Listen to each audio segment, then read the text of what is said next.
القصر الرئاسي بالعاصمة الغابونية ليبرفيل،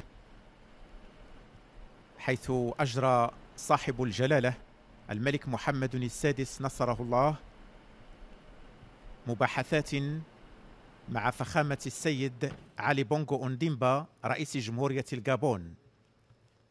وشكلت هذه المباحثات التي توسعت تشمل بعد ذلك وزير الشؤون الخارجية والتعاون الإفريقي والمغاربة المقيمين بالخارج السيد نصر بوريطة، والوزير المنتدب لدى وزير الشؤون الخارجية الغابوني السيدة يولاند نيوندا، والأمين العام لرئاسة جمهورية الغابون السيد جون إيف تيال، مناسبة للتأكيد على أهمية العلاقات العميقة والغنية والمتينة المتجذرة بين المغرب والغابون، وكذا أواصر الأخوة والتضامن القوي القائمة بين شعبي البلدين.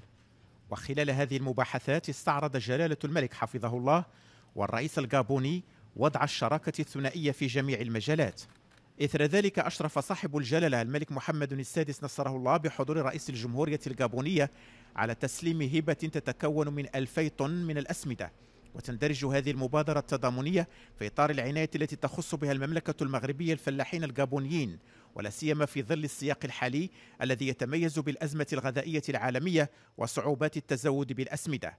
وتنفيذا للتعليمات الملكية السامية سيتم في أعقاب هذه العملية اتخاذ إجراءات هيكلية تمكن من تسهيل ولوج الفلاحين في هذا البلد الشقيق إلى أسمدة ذات جودة وأسعار مقبولة يتم ملائمتها خصيصا لتناسب حاجيات التربة والزراعة بالمنطقة.